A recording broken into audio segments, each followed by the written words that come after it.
Yes, one here, partner. Get it walk, let it walk, let it walk. Massive walk.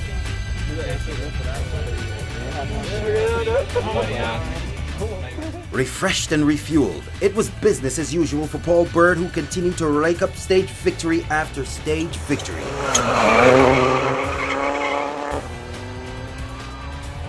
Bird had won 10 stages on the trot, and the pressure was on for Roger Skeet, who was now 25 seconds adrift, to keep himself in touch with the defending champion.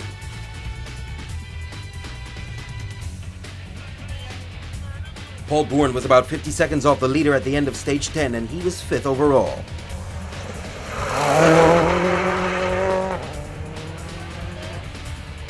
The charge back up the standings was on, and Jamaica's Jeffrey Panton had moved from 77th to 10th overall after 10 stages. Rob Swan was also making small inroads into Roger Skeet's advantage. Swan had made some tweaks to his suspension settings and captured 3 second-place finishes in the stages before the final loop of day 2.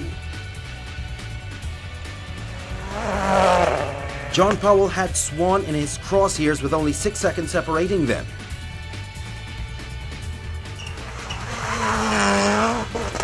Kevin Proctor was leading the WRC2 class after 10 stages, however, the margin was a mere 2 seconds.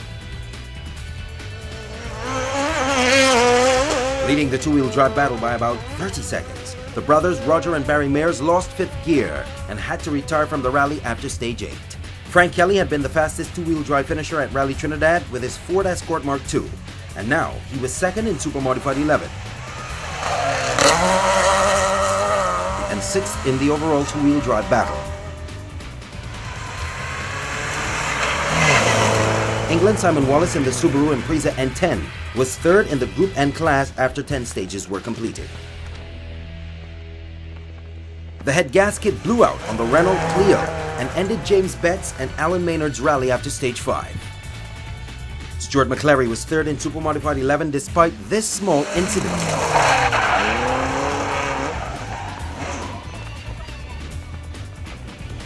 Sean Fields and Shannon Curtin missed the final stage of the day. 2nd in the historic class were Stuart White and John Boland. Justin Campbell and Juan Watts were 17th overall and 3rd in Super Modified 12 after 10 stages.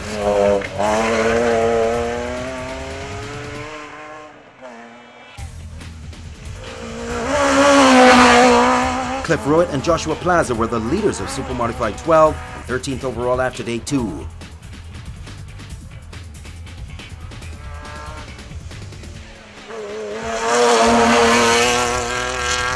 After a couple years off with injury, Sammy Cumberbatch was back in action. He was 3rd in Super Modified 12 after 13 stages.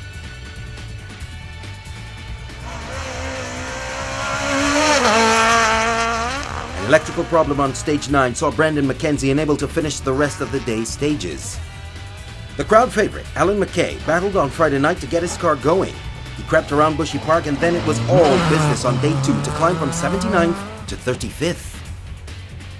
Jamal Brathwaite found himself over the time limit and out of the overall standings.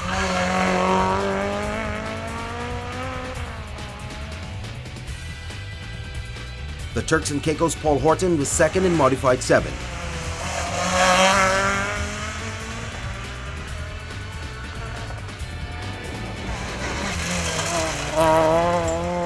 Third in Modified 7 was Freddie Gill. Neil Corbin is seen here catching Trevor Mapp on the Springville stage.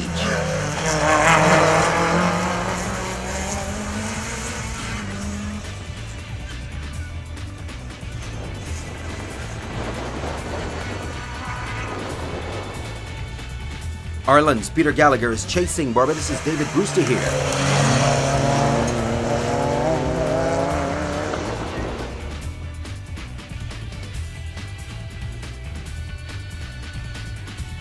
Ramel Martin missed 4 stages with an axle problem, but managed to restart once again before the end of the day.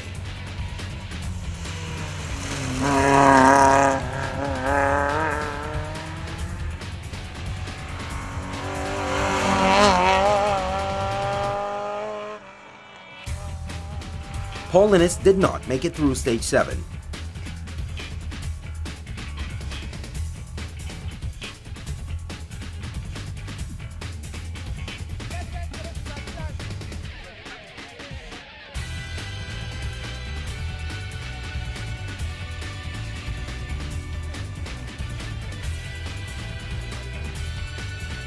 The man on fire was Paul Bird, and he was getting faster with each passing loop.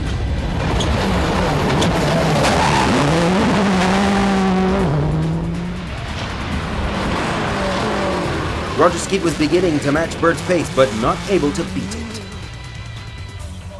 Jeffrey Panton was also on fire, but the huge chunk of time lost on the first day meant it was a mission impossible to win. Rob Swan was showing his King of the Hill performance with no fluke.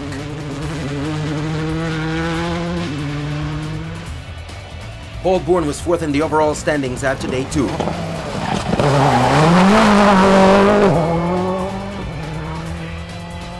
John Powell showed he was fast in the day and night, and he won stage 13 and was third overall. Roger Duckworth was battling with Kevin Proctor for the WRC2 lead, and they were inside the top 10. But it was Proctor who held the class lead at the end of day 2.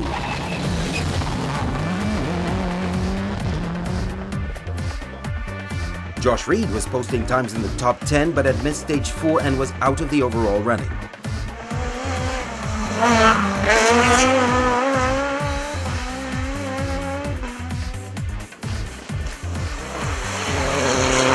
Roger Hill was third in the WRC class at the end of the second day and also inside the top 10. Turks and Caicos Stan Hartling also found himself over the time limit and out of the hunt.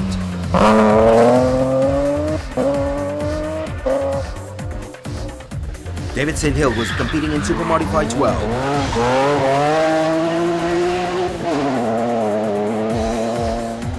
Jeremy Gonsalves was third in Modified 6 before missing the last stage of day 2.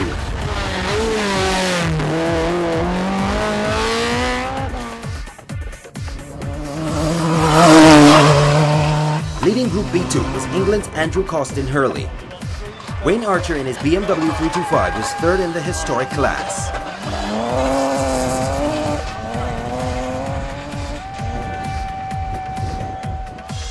Jeffrey Elliott was leading Group B1.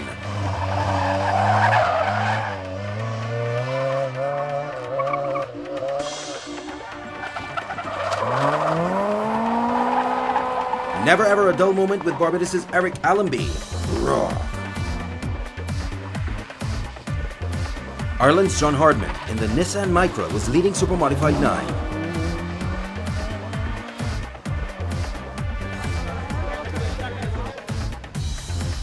England's Tim Green was second in Group N. As the sun began to set, many were waiting to see Paul Bird pass through. It was Roger Skeet who was the first to zoom by. It was later discovered that Bird had run off early on the final Sailor Gully stage of day 2, and now Skeet was leading, followed by Rob Swan, John Powell, and Paul Bourne.